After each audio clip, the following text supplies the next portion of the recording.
రుద్రమదేవి తెలంగాణను పాలించిన రాజవంశాలలో కాకతీయులు చిరస్మరణీయులు. కాకతీయ వంశ మూలపురుషుడు వెన్నరాజు. కాకతీయులలో ప్రసిద్ధి చెందిన మొదటి రాజు ఇతడు. ఆ వంశం వాడైన మహాదేవరాజు కుమారుడు గణపతి దేవుడు క్రీస్తు శకం 1198 నుంచి 1262 వరకు సుదీర్ఘకాలం పాలించాడు. ఇతనికి పుత్ర సంతానం లేనందున కూతురైన రుద్రమదేవి క్రీస్తు శకం 1262 నుంచి 1289 వరకు పాలించింది. అలా దక్షిణ భారతదేశంలో మొదటి మహిళా చక్రవర్తిగా రుద్రమదేవి పేరు చరిత్రలో చిరస్థాయిగా నిలిచింది. రుద్రమకు పుత్ర సంతానం లేనందున ఆమె కూతురు ముమ్మడమ్మ కొడుకు ప్రతాపరుద్రుడు క్రీస్తు శకం 1289 నుండి 1323 వరకు పాలించాడు. ఇతని కాలంలోనే ఓరుగల్లు పతనమైంది. గణపతిదేవ చక్రవర్తి సోమాంబ దంపతులకు రుద్రమదేవి క్రీస్తు శకం 1220వ సంవత్సరంలో జన్మించింది. గణపతి దేవుడు పుత్ర సంతానం కొరకు నారమ్మ పేరమ్మలను కూడా పెండి చేసుకున్నాడు. కానీ మగ సంతానం కలగనందున రుద్రమనే పురుష సంతానంగా పెంచుకున్నాడు. ఆ క్రమంలోనే యుద్ధ విద్యలు నేర్పించాడు. యుద్ధ విద్యలు నేర్చుకున్నప్పుడు శిక్షణా స్థలాన్ని యుద్ధరంగంగా భావించుకుని వ్యూహాలు ప్రతివ్యూహాలను అమలు చేసేది రుద్రమ్మ. యుద్ధ విద్యలతో పాటు రాజనీతి, న్యాయ, రాజ్యపాలన, అర్థశాస్త్రాల్లో సుశిక్షితురాలైంది. శివదేవయ్య శిక్షణలో ఆరుతేరి ధీరవనిత అయింది. మేనమామ జాయపు సేనాని నాట్యశాస్త్రాన్ని, కొంకణ భట్టు సంగీత సాహిత్యాలతో పాటు వివిధ కళలలో శిక్షణనిచ్చాడు. ఫలితంగా రుద్రమదేవి సర్వశక్తిమంతురాలుగా ఎదిగింది. గణపతి దేవుని కొలువుకూటంలో పురుషవేషంలో కూర్చుని రాజ్యపాలనలో మెలకువలు గ్రహించింది. పరాయి రాజుల వ్యవహారాలపై ఎలా దృష్టి పెట్టాలో చూసి నేర్చుకుంది. శక్తియుక్తులతో పురుషులతో సమానమైన ప్రతిభను సాధించింది. గణపతి దేవుడు ఈమెను వీరభద్రునికిచ్చి వివాహం చేయాలనుకున్నాడు. ఆలోచన వచ్చిన వెంటనే భద్రకాళి, ఏకవీర, కాకతమ్మ దేవతల సాక్షిగా అంగరంగ వైభవంగా స్వయంభూ దేవాలయ సువిశాల ప్రాంగణంలో రుద్రమదేవి వీరభద్రుల వివాహం జరిగింది. రుద్రమదేవి వీరభద్రులకు ముమ్మడాంబ, వీరరుద్రమ, రుయ్యమ్మ అనే పుత్రికలు పుట్టారు. మగ సంతానం లేనందున గణపతి దేవుడు కొంచెం కలత చెందాడు. ఇట్లు గణపతి దేవుని వృద్ధాప్యం వెంటాడుతూ ఉంటే అటు దుర్వ్యసనాలకు లోనే అనారోగ్యానికి గురైన రుద్రమదేవి భర్త చాళుక్య వీరభద్ర భూపతి మరణించాడు. ఈ సంఘటన రుద్రమ్మకు ఆశనిపాతం వంటిది. కానీ ఆమె చెక్కు చెదరలేదు. మేనమామ జాయపసేనాడు వెంటరాగా భర్త కర్మకాండ విధియుక్తంగా నిర్వహించింది. తండ్రికి తలకరువు పెట్టడానికి కూతురికి కూడా హక్కు ఉందని కాదన్న అందరినీ నిలదీసి ముమ్మడాంబతో చితికి నిప్పు పెట్టించిన ధైర్యశాలి రుద్రమ్మ. ఆమె వాగ్దాటి ముందు ఛాందస రాజబంధు బృందం ఎవరూ నోరెత్తలేదు. ఇన్ని పరిణామాలు జరిగిన రుద్రమదేవి యువరాజుగా తన పనులు తాను నిర్వహిస్తూనే ఉన్నది. పురుషవేషంలో తిరుగుతూ ప్రజల మంచి చెడ్డలు చూస్తూ ఉన్నది. అలాంటి సందర్భంలో ఓరుగల్లు వీధిలో ఒక వింత గొడవ ఆమెకు కనిపించింది. సంగతి భటుల ద్వారా తెలుసుకుని స్వయంగా తానే అక్కడికి వెళ్ళింది. అది భార్యాభర్తల మధ్య గొడవ. వీధి నాటకాలతో కడుపు నింపుకునేవారు నాటకంలో స్త్రీ పాత్ర తన భార్య పోషించవలసిన అవసరం లేదంటాడు భర్త. తానే ఆ వేషం కడతానని మరే మగవాడు ఆ వేషం కట్టడానికి వీల్లేదన్నది భార్య.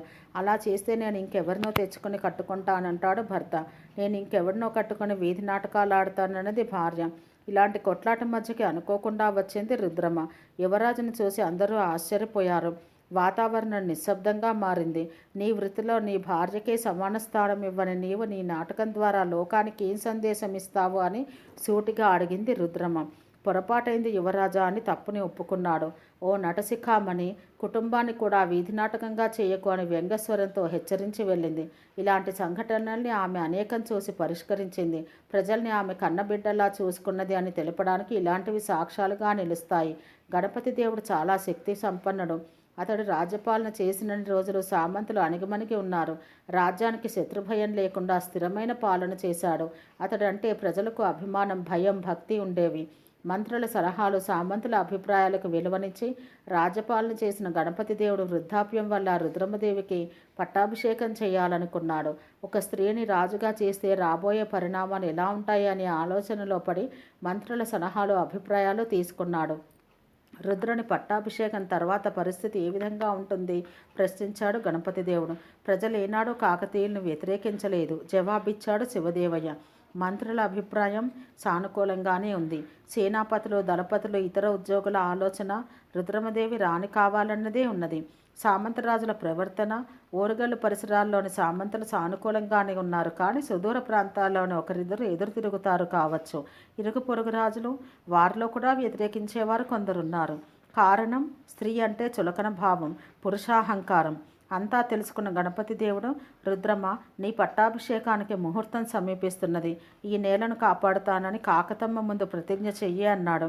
కాకతమ్మ ముందు ప్రతిజ్ఞ చేసి, మీ నమ్మకాన్ని నిలబెడతా, ప్రజల్ని కన్నబిడ్డలా కాపాడుతాను, రాజ్యాన్ని రక్షిస్తాను, నా తర్వాత సమర్థుడైన వ్యక్తికే ఈ రాజ్యాధికారం అప్పగిస్తానని తండ్రితో అన్నది. రుద్రమదేవి రాజ్య పట్టాభిషేకం జరిగింది. రాణి రుద్రమ అధికారంలోకి రాగానే కొందరు సామంతులు ఎదురు తిరిగారు. గోదావరి తీరాన ఉన్న మండలాధిపతులు స్వాతంత్రాన్ని ప్రకటిస్తే రాణి పట్ల స్వామిభక్తి ఉన్న ఇతర మండలాధిపతులు తిరుగుబాట్లను అణచి రాజ్య సుస్థిరతను కాపాడి రాజ్యం చీలిపోకుండా జాగ్రత్త పడ్డారు. రుద్రమ దేవతా దర్శనానికి మొగలచెర్లకు పోయినప్పుడు హరిహరదేవుడు, మురారిదేవుడు ఓర్గల్లు కోటలో ప్రవేశించి కోట ద్వారాలు మూయించి ఆమెను కోట లోపలికి రాకుండా చేయాలని ప్రయత్నించి విఫలమయ్యారు. ఆమెను అభిమానించే సేనానులు ప్రజల సహాయంతో కోటను స్వాధీనం చేసుకున్నది. దేవగిరి రాజ్యం యాదవుల రాజ్యం. అది కాకతీయుల సామ్రాజ్యానికి ఆనుకొని పశ్చిమ దిశలో ఉన్నది. దేవగిరి రాజు ఓరుగల్లు మీదకి దండయాత్రకు వచ్చాడు. ఆ సమయంలో ఆమె దేవతా దర్శనానికి వెళ్ళింది. ఆమెకు దండయాత్ర వార్త తెలిసింది. దేవగిరి రాజు ఓరుగల్లు చేరకముందే కోటలో ప్రవేశించి కోట తలుపులు మోయించింది. దేవగిరి సేనలు ఓరుగల్లు కోటను 15 రోజులు ముట్టడి చేశాయి.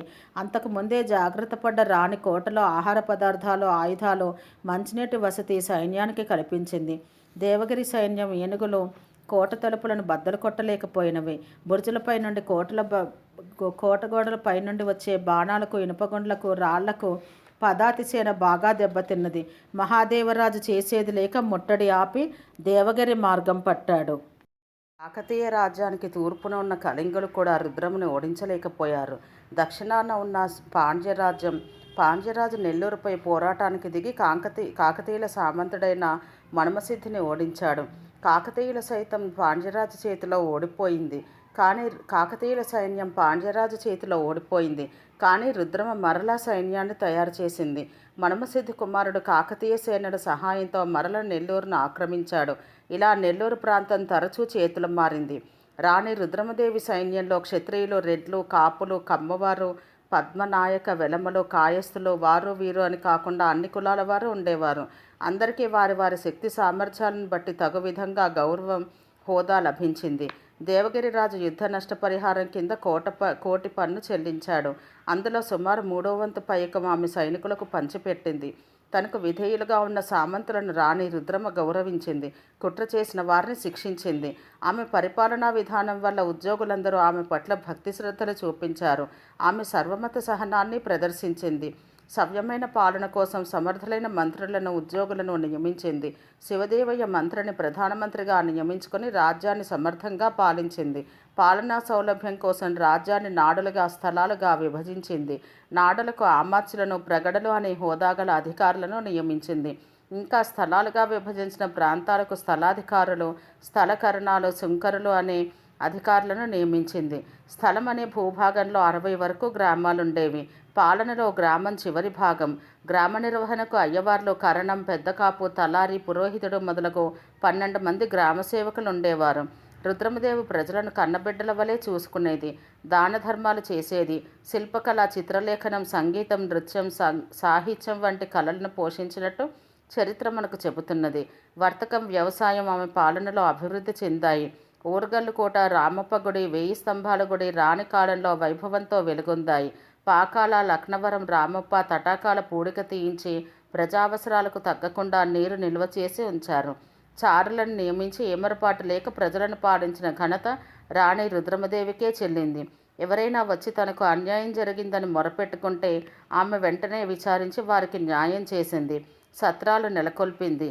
గ్రామాలు దానం చేసి ఆ గ్రామాల ఆదాయంతో పాఠశాలలు, విద్యార్థులకు ఉచిత వసతి గృహాలు, ఆరోగ్యశాలలు, ప్రసూతిశాలలు నడిపేలా ఏర్పాటు చేసింది. దారి పొడవున చెట్లు నాటించింది. దేవాలయాలు కట్టించింది. మహిళలు అబలలు కాదు, సబలలు అనే విషయం రుద్రమదేవితోనే రుజువైంది. దానికి నిదర్శనంగా ఆమె తన సైన్యంలో ప్రత్యేక మహిళా సైనిక దళాన్ని ఏర్పాటు చేసింది. యుద్ధాలలో వారు ప్రత్యక్షంగా పాల్గొనేలా శిక్షణలు ఇప్పించింది. ఆమె చేసిన విజయయాత్రల్లో ఆమెపై శత్రురాజులు దండెత్తిన సమయంలో వీరు పోషించిన పాత్ర అమోఘం. పటిష్ట గూఢచార వ్యవస్థ ఏర్పాటు చేసింది. సైన్యం 2 రకాలుగా ఉండేది. ఒకటి మూల సైన్యం అంటే రుద్రమదేవి సైన్యం. రెండవది సామంతులు పోషించి రాజు కోరినప్పుడు పంపించే సైన్యం. సామంతులకు వారి వారి ప్రాంతాలపై పెత్తనం ఉండేది. రుద్రమదేవికి కప్పం కడుతూ ఆమెను సామ్రాజ్యాధిపతిగా అంగీకరిస్తూ ఆమె కోరినప్పుడు సైన్యాలను పంపిస్తూ వాటికి సేనానాయకత్వం వహిస్తూ ఉండడమే వీరి ముఖ్య విధి. ఇలాంటి పటిష్టమైన వ్యవస్థను సమకూర్చుకుని ఆమె రాజ్యపాలన చేసింది. తెలంగాణ ప్రాంతంలో పెద్ద పెద్ద చెరువులున్నాయి. నదులు దగ్గరలో లేకపోవడంతో పొలాలకు నీరు అందించడానికి మహారాజులు వారి సామంతులు పెద్ద పెద్ద చెరువులు తవ్వించారు. పెద్ద ఉద్యోగులు ధర్మబుద్ధి గల అనేక మంది ఈ పనికి పూనుకునేవారు. చెరువులు తవ్వించడం 7 రకాల ధర్మకార్యాల్లో ఒకటిగా హిందూ ధర్మం పేర్కొన్నది. మొదటి ప్రోలరాజు కేసరి సముద్రం అనే చెరువు తవ్వించాడు. రెండవ బేతరాజు శెట్టి సముద్రం అనే చెరువును ఏర్పరిచాడు. గణపతి దేవుడు నెల్లూరు, ఏలూరు మున్నగు స్థలాల్లో చెరువులు నిర్మించాడు. పాకాల చెరువు గణపతి దేవుని కాలంలో రేచర్ల రుద్రారెడ్డిచే నిర్మించబడింది. అది చాలా పెద్ద చెరువు. చెరువులపై కాకతీయ చక్రవర్తులకు ఉన్న శ్రద్ధ వారి సామంతులకు, మంత్రులకు ఆదర్శప్రాయమైంది. కనుక తెలంగాణ నిండా అనేక చెరువులు వెలిశాయి.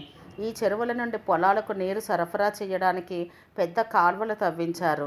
రుద్రమదేవి వీటన్నింటికీ మరమ్మతులు చేసి ప్రజలకు ఉపయోగపడేటట్టు చేయడంలో చాలా శ్రద్ధ వహించింది. గణపతి దేవునికి సైన్యాధిపతిగా పనిచేసి ఎన్నో విజయాలు సాధించి పెట్టినవాడు గంగయ్య సాహిని. అతని 3వ తరం వాడు అంబదేవుడు. మొదట్లో అతడు రుద్రమదేవుడికి విధేయుడుగా ఉన్నాడు. దక్షిణ విజయ యాత్రలో కీలక పాత్ర పోషించాడు. నా వల్లనే విజయాలు సాధించబడినవనే అహంతో ఒక మహిళకు సామంతుడిగా ఉంటానా అని స్వాతంత్రం ప్రకటించుకుని కాకతీయ సామ్రాజ్యపు దక్షిణ భాగాన్ని కొంతమేరకు ఆక్రమించుకున్నాడు. రుద్రమదేవి శత్రురాజైన యాదవరాజుతో స్నేహం కుదుర్చుకున్నాడు. ఈ క్రమంలో రుద్రమదేవి అంబదేవుల మధ్య యుద్ధం జరిగింది. రుద్రమ వైపు నిలిచి యుద్ధం చేసిన మల్లికార్జునుడు యుద్ధభూమిలో మరణించాడు. ఇది చూసిన రుద్రమ శత్రు సైన్యాధిపతిని ముక్కలు చేసింది. ఆమె యుద్ధ కౌశలం ముందు అంబదేవుడు నిలవలేకపోయాడు. కానీ ఈ యుద్ధంలో రుద్రమ కూడా శత్రు సైనికుల కత్తి దెబ్బలు తిన్నది. విజయం వరించిన క్షతగాత్రగా వెనుతిరిగింది. రుద్రమ గణపతి దేవుని కాలంలో ఉన్న కాకతీయ రాజ్యాన్ని మరింత సుస్థిరపరిచింది. ఉత్తరాన సింహాచలం నుండి దక్షిణాన కంచి వరకు రాజ్యాన్ని పెంచింది. పశ్చిమాన బీదర్ వరకు, తూర్పున బంగాళాఖాతం వరకు కాకతీయ రాజ్యాన్ని విస్తరించింది. తన తర్వాత సింహాసనాన్ని అధిష్ఠించేది ముమ్మడమ్మ కొడుకు ప్రతాపరుద్రుడని ప్రకటించింది. ప్రతాపరుద్రుని చదువు సంఖ్యలో సామగరడిలో తీర్చిదిద్దింది. అతన్ని తన వెంబడి తిప్పుతూ దేశం, ప్రజా, ధర్మం, పరిపాలన అనే అంశాలను కూలంకషంగా బోధించడం ప్రారంభించింది. తల్లి ముమ్మడమ్మ తన పుత్రుని మహర్దశకు సంతసించి ప్రతాపరుద్రుని అమ్మమ్మకి అప్పగించి నిశ్చింతగా కాలం గడిపింది. తన జీవిత కాలంలోనే ప్రతాపరుద్రుడికి పట్టాభిషేకం చేసి తండ్రి గణపతి దేవుని అడుగుజాడుల్లో నడిచింది. తన బతుకంతా ప్రజల కోసమే అర్పించిన వీరనారి క్రీస్తు శకం 1289లో నల్గొండ జిల్లా నకిరేకల్ సమీపంలోని చెందుపట్ల వద్ద కన్నుమూసింది. తెలంగాణ చరిత్రలో వీరనారి రుద్రమదేవి అధ్యాయం సువర్ణాక్షరాలతో లిఖించబడింది. ఎందరో విదేశీ యాత్రికులు రుద్రమ పాలనా విధానాన్ని ప్రశంసించారు.